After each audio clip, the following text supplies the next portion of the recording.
Conservative. Constitutional.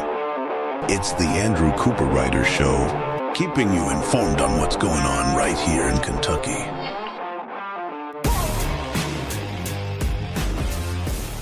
Today on the Andrew Cooperrider Show, we'll be joined by Tony Florence, a vapor shop owner and an activist, to talk about House Bill 11, a bill that will take effect in January that will ban tens of thousands of e-cigarette and vapor products that are currently on the shelves right here in Kentucky. I'll go over with him exactly what we can expect when that legislation takes effect, and it's pretty horrific as far as the wide-ranging effects of that, of unemploying thousands of people and shutting down hundreds of businesses.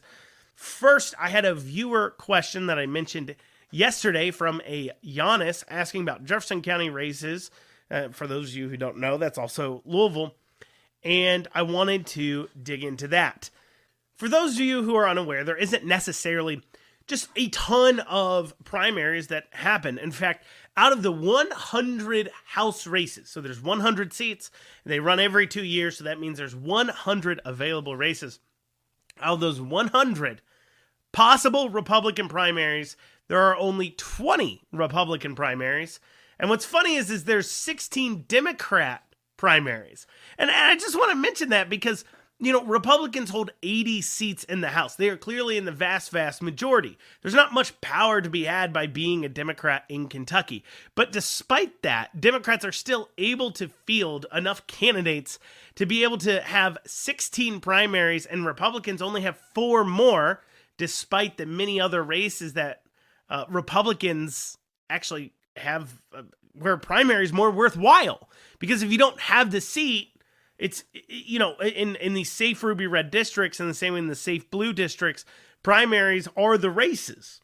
And so we have more safe red districts, but by percentage less primaries than Democrats do. We also see statewide 40 races that are completely unchallenged in the House. There are 40 incumbents, or actually in some cases not incumbents, it's an open seat and only one person filed for it. But we see 40 races where the person is already decided who's going to win. There's no votes to be casted because only one person signed up to run. So with so little primaries going on and really not even a whole lot of races, there's something interesting happening in Louisville in House District 29. House District 29 has not 4 people in it, not 5, but 6 people running for that seat. 3 on the Democrat side in the Democrat primary, and 3 on the Republican side. And since my viewer asked me to talk about those races, I thought it would be worth digging into. Now, the reason why you're seeing so many people running for this seat is because the prior incumbent is actually running now for city council in Louisville. Bratcher, Representative Bratcher, he's running for Louisville City Council, vacating the seat, making it an open seat. And the Dems look at that as a possible seat to pick up in. I think it's a hard claim. I mean, when you come around to presidential election years, they're looking at 4 years ago. They're looking at Trump's favorability. And you know, the urban Republican is a little more liberal than the rural Republican. And so the urban Republican was a lot less likely to like Trump than the rural Republican.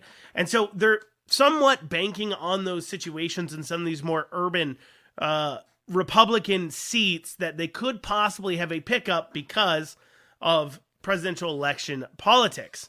And so that's why you're seeing so many on both sides. They believe it's a purple seat and you have an incumbent backing out. But we're going to be focusing on the Republican side, where we have a Wyatt Allison, a Chris Lewis, and a Debbie Pedden running for those seats. Now, full disclosure, I am not very personally familiar with these people.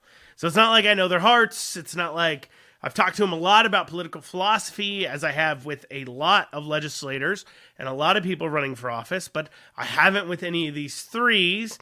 I know of one of them specifically. I've come across him. I've shook his hand before, but I've never really sat down and talked with him. So instead of trying to dig in and be really weird, not weird, but nerdy about digging into this race and reaching out to all the different sources I have to find out more about it, I decided instead to do what maybe a normal voter would do if they wanted to learn more about a race and research them by going onto their website. So let's start with Wyatt Allison. And what we can learn on his website is he does have 6 quote-unquote key policies. I have no clue what these 6 policies actually mean. I mean, he does list out categories under his 6 key policies, because that's what I'm looking at. When I'm logging onto a website, the first thing I personally look at is, do you have an issues page? And if you do, what does it say? And so on his issues, his 6 key policies are empowerment, education, economic growth, healthcare, infrastructure, and environmental stewardship. Now, I have no clue, though, what those 6 key policies actually mean or are or do. What's that translate into policy? Because he has no policy listed. I mean, let me give you an example. So under economic growth, which I would have questions about because I want to know if it just involves a redistribution of my tax dollars, he says, when we support small businesses and entrepreneurs, we help build a thriving state economy. I will pursue policies that foster an environment of sustainable economic growth and job creation. That's all it says. Like, what does that actually mean? So instead of knowing what kind of actual policies you put in place, because there's a lot of ways to achieve that, a Democrat and a Republican could say the exact same thing but mean 2 totally different things. So I'm left with just looking and trying to learn what I can. And what I learn from Wyatt, looking at his website, is that I probably won't like him very much. Because when I look at his 6 key policies, the first one he listed was empowerment, and the last one he listed was environmental stewardship. The other ones were education, economic growth, and healthcare. And when you're using words like empowerment, it sets off alarm bells with me because you're speaking now the language of the left. And that tells me that this guy may claim that, well, you got to be a centrist, and this is a purple district, and I'm going to vote as a centrist or basically a Democrat with an R next to my name. But Bratcher wasn't exactly the incumbent who held that seat for a while. Wasn't exactly the most purplish guy when it came to the voting records, his statements, his actions. He was actually a lot more conservative than most, in my opinion. I'm not saying that it means much because the bar was set so low by our so-called Republican legislators in the House, but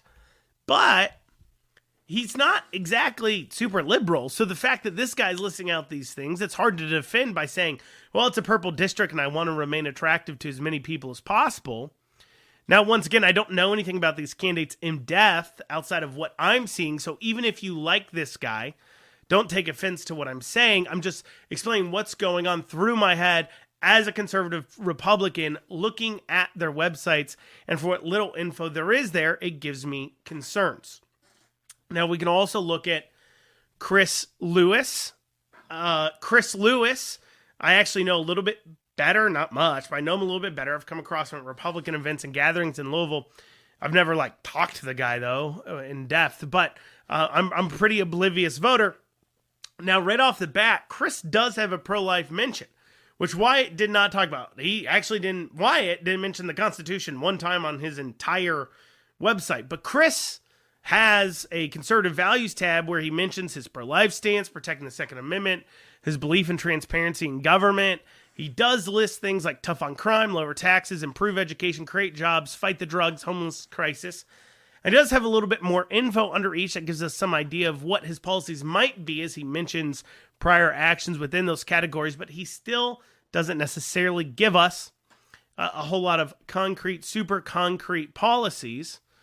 When you start talking about things like economic development, what do you mean by that? What do you mean by that? So we'll be going over a little bit more into this after this break. You're listening to the Andrew Cooperrider Show, your source for Kentucky politics. And you're back with the Andrew Cooperrider Show. So before the break, we were digging into a race I don't know as much about, and so I was walking you through how you as a voter should look at things, and that's House District 29 in Louisville has 3 Republicans running in the primary there for the open seat, a Wyatt Allison, a Chris Lewis, and a Debbie Pendon. And we've looked at Wyatt, his websites. I'm just looking at their websites, learning what I can about them. We've looked at Wyatt. What have we seen? We've seen a very scant on policy, but On top of that, we have the red flag of listing things like empowering and environmental stewardship as one of his 6 key policies without much explanation. And without that explanation, and you're using the language of the left there, it certainly raises some alarm bells. Then we're looking at Chris Lewis. We see that he does have policies listed. He does talk about the Constitution, something Wyatt didn't. And he has a little bit more detail when we take a look at his page. Because when we look at something like, the issues he lists on his website is things like tough on crime, lower taxes, improve education, create jobs, fight the drug/homeless crisis. And he does have a little bit more info than Wyatt did as far as his actual policies that gives us a better idea. For an example, under crime, he lists that he helped implement ShotSpotter while being a staff member on the Louisville City Council. So that gives us some idea of maybe what he's done on things. On lower taxes, he does say he would cut the income tax to 0. So that's an actual policy. But on most of the issues, he lists one kind of general goal or maybe mentions some experience he's had that can give us some inclination on what he wants to do, but it doesn't give us a whole lot of information on concrete exactly what the policies are. So based upon what I'm seeing here, though, initially I'm saying Chris is better than Wyatt, just based upon what the site mentions, and Chris goes more in detail. But I do have a red flag for Chris, and that is that he has a bachelor's in political science, which is kind of odd, I know, but anytime I see people running for office that have a degree in political science, I give a pause. And the reason why is because that tells me that you are maybe a person who's wanted to be in office for quite some time, who's wanted to be a lifelong politician enough so that you got a degree in being a politician in political science, basically. And so that gives me pause. Have you been trying to run for office your entire life? Have you wanted to be involved with politics your entire life? And if you view it as a career or a goal, how has that shaped your actual beliefs and what you actually want to accomplish? Has it been about the job, or has it been about principle? That's a question to be asking. And then finally in this race, we see a Debbie Pendon. So Debbie also has issues listed on her website, things that is like fixing education, addressing crime, better the economy, stop illegal immigration, improving infrastructure. Now, there is one initial kind of red flag and one question for me when it comes to Debbie, when I'm first looking at her website, Debbie Pendon here. The first red flag is she lists stopping illegal immigration. Now, I don't have a problem with stopping illegal immigration. That's a fantastic thing to do, but that's not exactly something a representative in the state house has much to deal with. It's actually a joke amongst us who are heavily involved in electoral politics that when you poll on top issues for people in things like state house reps, state Supreme Court races, state Senate races, local judge executive races, the top issue is often immigration, even though that position has nothing to do with it. And so you list something, you say something about it just to appease those people who that's their top issue. And the fact that Debbie lists that tells me that she does most likely have a consultant. And I only know of 2 consultants in the entire state that are not connected with the establishment. And so it gives me pause. She may be connected with the establishment through that. I'm just judging based on the websites. Now, there's other ways I can dig into them, and I'll probably do tomorrow, kind of do that, look at them a little bit more. But just based upon that, it gives me pause. And then the question I have is that Debbie is a prior or current school teacher. And when it comes to school choice and you have somebody that's a school teacher, I want to know where you stand on that. Well, luckily, Debbie does have an education tab, and what do we find is that she says she is for school choice. She says it numerous times on the page that she'd like to increase educational options, but one thing that is odd on that page, though, is she says she wants to increase the per-pupil funding for JCPS. JCPS already spends $23,000 a year, though, so she may have some esoteric argument about school choice would cause more poor pupil funding in local schools, even though overall funding goes down, possibly is her argument there. But the way it comes across is it comes across as a concern. Are you saying you actually want to give JCPS, who's spending $23K a year, getting horrible results, more money to continue getting horrible results? I don't know. Now, for the rest of our issues tabs, they're pretty good. Not super duper concrete on solutions either, but I would say better than the other two, but only slightly better than Chris. So right now, if I'm a voter, I'm looking at Chris Lewis and Debbie Pindon, trying to decide which one I would want to vote for.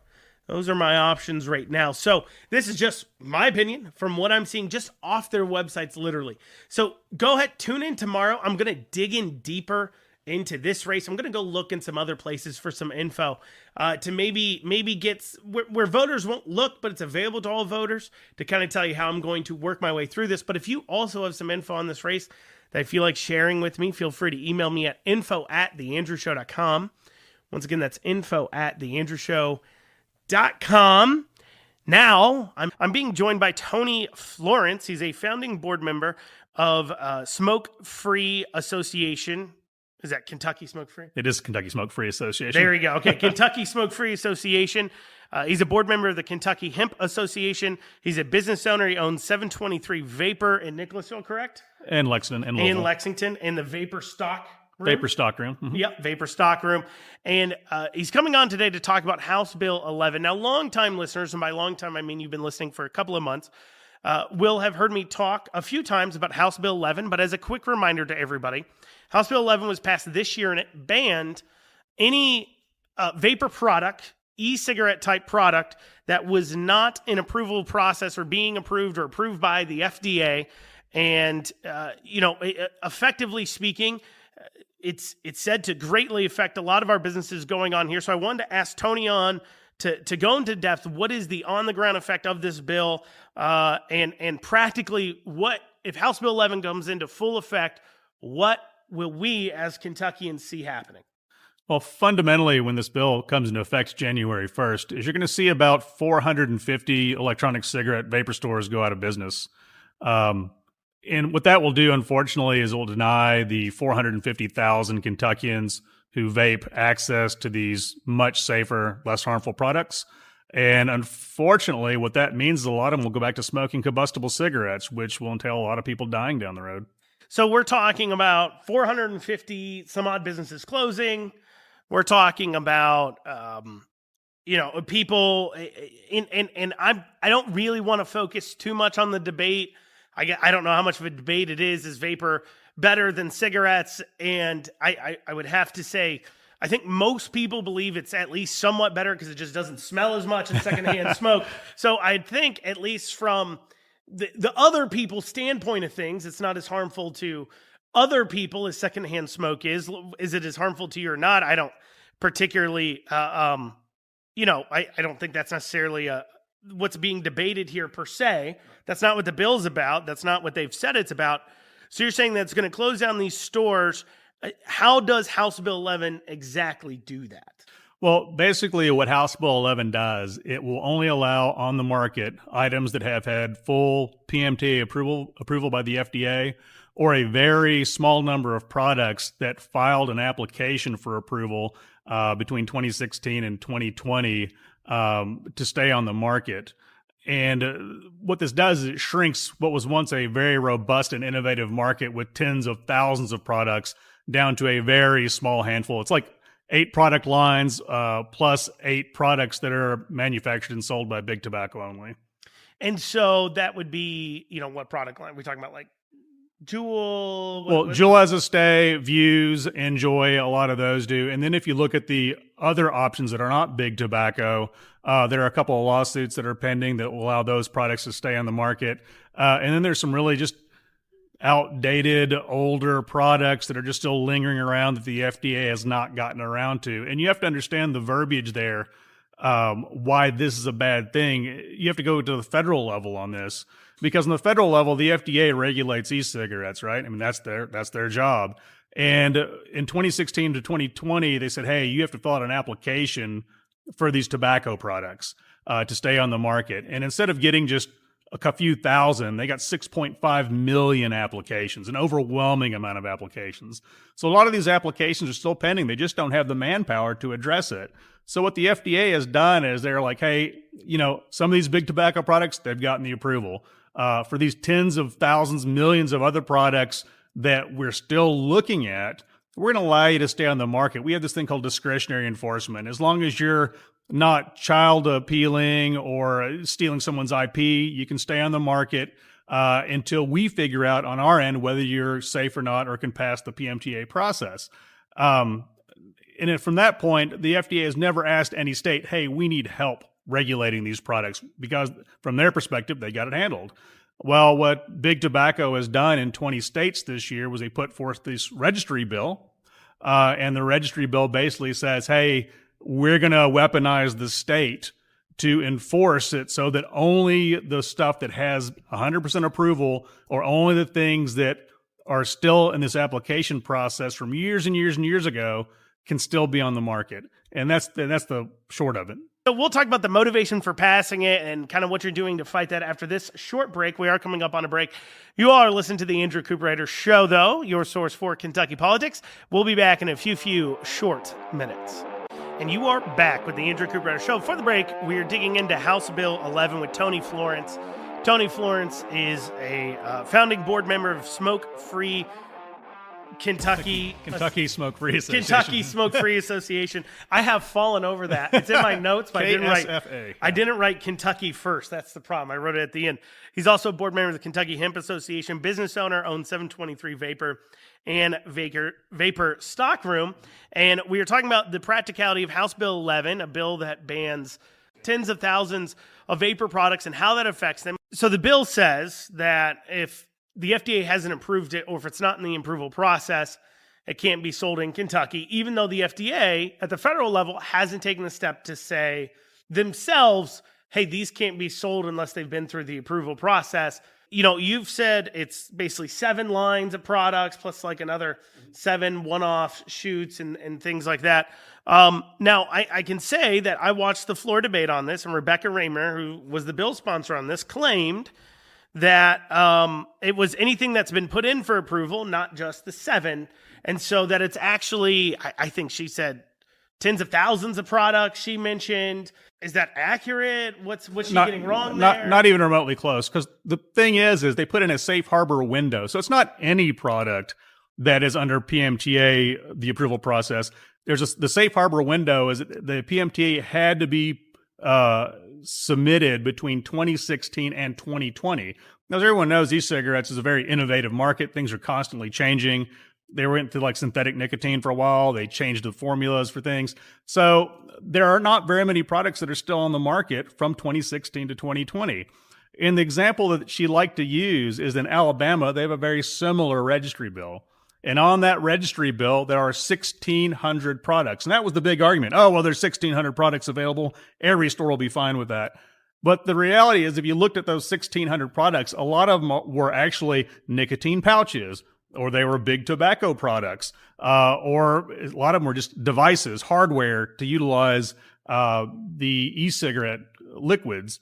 And when it got right down to it, if you looked at what was still commercially available, it was 7 lines of 7 brands, totaling flavor-wise about 160 total flavors, but there are a lot of repeats in there. And if you look at it, you got to understand it in the e-cigarette market, you don't just have a strawberry. You have a strawberry with 4 or 5 or 6 different nicotine levels, and those each count as a different SKU, but it's still strawberry, So yeah, it's not as many as you would think. And their argument there was, well, Alabama has a very robust e-cigarette market.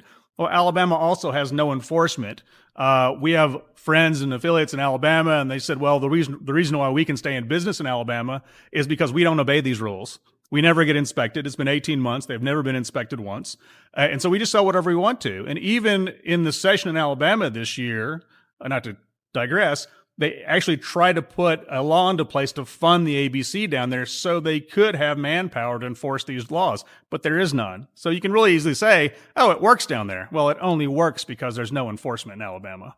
And so and let me know if I'm summing this up properly. So what the bill does is it does allow more than just like 7 products. But the problem is a lot of the products, because the window was 4 years ago, and then only for 4 years to be even considered to be allowed by this, that practically speaking, to what we currently have available on the market, it severely limits down the available stock, to the point that as we look around and we see all these vapor stores, whether you like the vapor stores or not, they're there. I mean, I think there's a lot worse businesses that could be there. But anyways, right.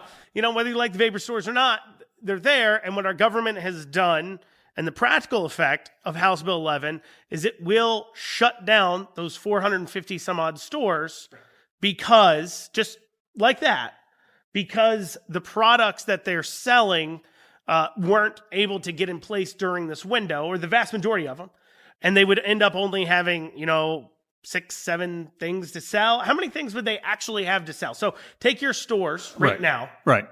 How many of your products that your store currently sells would you be left to sell, and how many that you currently sell could you replace with some other product that you think would fulfill this law? Well, as far as what I could currently sell, that number would be 0. I don't currently carry any big tobacco products because I'm against those. And as far as the handful of lines that would still be allowed to be sold, I don't carry any of those products. And if you look at the cross section of most of the stores that are in my organization, every once in a while, one of them might carry 1 or possibly 2 of those lines that would be illegal. But in general, the vast majority of them, none of them carry these products. And they can't replace them with one that would be legal. There's nothing similar that's legal? Exactly. Well, I mean, there's similar flavor profiles out there. But the thing about vaping is, much like eating or drinking, we've curated a customer base that have utilized a very specific set of products for their journey to quit smoking, right? But like, if you're a big fan of Five Guys burgers, and which I am, and you were told you can only have McDonald's burgers, and that was the only burger you could have, you might just quit eating burgers, because McDonald's burgers are kind of gross. But we have curated a number of customers, tens of thousands of them in Kentucky, and there's products that work for them. And when you suddenly say, hey, you can't have those products anymore, what's the natural activity? Well, bootlegging, for one, they'll get it on the black market. Or 2, the worst case scenario, they go back to smoking cigarettes.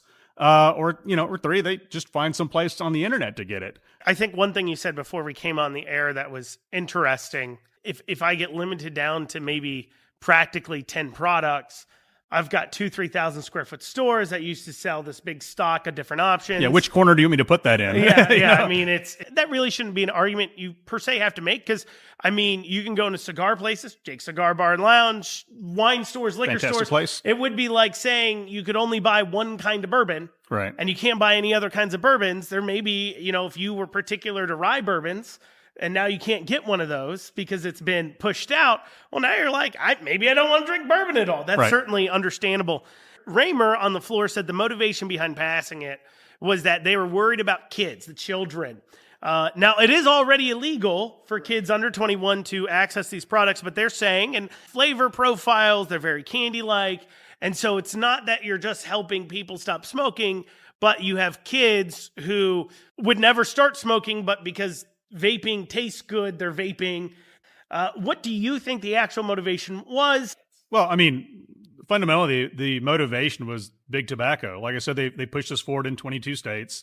And if you look at Altria's earnings sheets, they basically have told Altria to make sure your profit margins go up. You need to have more people smoking cigarettes. And Altria's response was, well, we're working with legislators.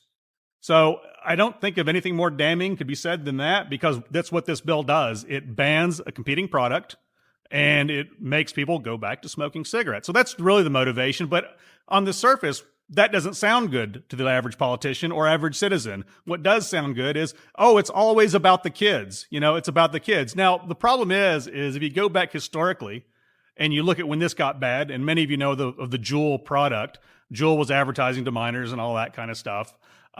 That's when youth usage skyrocketed, spiked. And the way they determined that is there's something called the NYTS, the National Youth Tobacco Survey, comes out every year, and it analyzes how many kids are using dip, how many smoking cigarettes, cigars, whatever, and e-cigarette usage. And in 2018, 2019, you saw a huge rise because of Juul. and they demonized this industry. Now, what has happened, though, since 2019, every year there's been a statistical decrease in youth usage. Now it's down to if you have to go back to before 2013 to get a lower level of youth usage of e-cigarettes, it was a 40% drop this year over last year of e-cigarette usage amongst kids. But none of the politicians wanted to hear that. I mean, that's a statistical fact from the exact same study that was used to villainize us just a handful of years ago. So it's not really about youth usage if the rates are going down. And they're always like, hey, it's always the flavor. Kids love flavors. Well, actually, adults love flavors too. And I mean, if I'm an adult, and use the bourbon reference, if I'm an adult and I'm an alcoholic, if I was given the choice to drink, I don't know, fruit punch or something versus drinking bourbon flavored water, I feel like I would want to drink fruit punch or whatever have you that's not bourbon flavored. It's the same thing with tobacco. If I'm a quitter, I don't want to be reminded of the delicious flavor of tobacco. I want to do other things. So even amongst adults, it's like 98% of them used a flavored product. So I think it's disingenuous to say, oh, kids are lured by the flavored product. Everybody with taste buds would prefer a flavored product. Well, we got to take a break here. We'll be back here in a few short minutes. And you're back in this final segment of the Andrew Cooperrider Show. We've been digging into House Bill 11 with Tony Florence. And we've kind of gone through a lot of the details on it. So if you're just tuning in, you'll have to head on over to theandrewshow.com here at 1 o'clock or a little bit later and see where you can listen to old episodes, and including this one, as we put out a new episode every day, Monday through Friday at 1 o'clock on all podcasting platforms, as well as going out on WZXI at 9 a.m. and 9 p.m. Monday through Friday. But we've been digging into House Bill 11, a bill that bans thousands of tens of thousands of e-cigarette products, will put 450 or so vapor stores out of business, how it affects its practical effects. And Tony, I do remember Rebecca Raymer, the sponsor, saying that Big Tobacco didn't talk to her, had nothing to do with it, and didn't say anything about House Bill 11. But when the lobbying reports came out, Big Tobacco had spent tens of thousands of dollars lobbying on. Not only that, there was House Bill 11. There was a lot, and she said Big Tobacco. One of her favorite quotes was, "Big Tobacco is against this bill." And then you can juxtapose that side by side with advertisements saying, "This bill is great. Everyone should support this bill." Supported by this advertisement done by Big Tobacco. Right. So what is it? And her argument also was, "Oh, this was all original. We put months and months of effort into this bill." Well, then why is it the exact same bill magically appeared in 22 states across the nation this year, all being backed by Altria and RJ Reynolds and such? I don't know. Seems it does lead to some questions. So this bill's passed our legislature. It's people try to sound the alarm, try to get legislators involved to stop it. Legislators didn't. So they passed it. What hope do the vapor stores have now are we expecting to see 450 business owners and thousands of employees lose their job here in June or January? Mm-hmm. June is, typically, yeah. Yeah. So they did have a clause in there because of well, the thing about it is they went and said, well, stores won't be closing down. But the main reason they put the January 1st active date on this is because she was afraid of the repercussions of all these stores losing their leases and not having enough time. So which is it? Are stores not going to close down? And if so, why did you put this January 1st activation? Also, you want them to happen after election time. Oh, absolutely, right? I see where you're going. Let's just go straight, okay? Let's be honest here. That's 2 years from the next election. Exactly. A lot safer. But anyways, and so they shut this down. Are you all out? What are you guys doing to fight back? What can we see any changes on this? Well, there's a few things going on. One, I think you're going to see a lot of businesses attempt to pivot into the cannabis side of things and the hemp side of things. I'm not sure if that will work because that space is already pretty full. There's already a lot of head shops and that kind of stuff out there. And more importantly, we're really folks, there's a lawsuit the venue hasn't been selected yet, but I think it's going to be in Franklin County. And it's a lawsuit challenging the constitutionality of HB 11 because what has happened is they put this ill-conceived bill, the House version, and then Senator Storm had the Senate version. And when it was all done and told, they kind of merged them together. So there's some constitutionality issues with how the phrasing is in that bill, because the way the bill stands right now is it makes anything that is a vaporable vaporizing product illegal. So not only nicotine, hemp products, marijuana when it becomes legal, your room humidifier would be illegal. I mean, there's a lot of stuff out there that would be illegal because the way it's worded is that any vapor product not approved or authorized by the FDA is illegal. Well, the FDA doesn't have authorization on hemp products and like eucalyptus vaporizer exactly. for like your room where you put a little yep, they don't have authorization over that. So by that verbiage, it would be illegal. And the thing is a nicotine bill. So we're going to challenge the constitutionality of the bill. And hopefully we can get at least components of it changed or the entire bill thrown out. Well, and also too, I mean, if you're able to delay it, it does give an opportunity in this next session to try to undo it, though without a large amount of, involvement from the citizenry. I don't know how you change the tide. I mean, what should people, why should Kentuckians care real quick? And what should they do to kind of make a difference on it? If you don't vape, why should you care? Well, I think the biggest thing is we all know people who have died or become ill from a smoking-related illness. I mean, I personally don't vape, but my dad passed away from lung cancer, okay? So I think this has much broader reach than just, I don't vape, so I don't care. These products are known to be 95% less harmful. Royal College of Physicians in England, there's a lot of studies that say it's less harmful. I'm not saying it's harmless, but it's less harmful. And so if this is a safer outlet that will prevent Kentuckians from dying, isn't it in our best interest to make sure these products are available to adults? So that's why everybody should care. And what you can do more... Plus, me as a citizen of Kentucky, it makes me very uncomfortable that we have a legislature that just came in and has effectively closed 450 businesses without really much debate or a second thought. I mean, this bill kind of came out left field. It's not like it's been working its way through the legislature for a while. I don't know if you saw any warning signs in your industry before this kind of session, a few months leading up to it. You're more tuned in. Did it kind of come out left field for you guys at all? So we had known, our lobbyist and our organization known that Big Tobacco was pushing these bills in a lot of other states.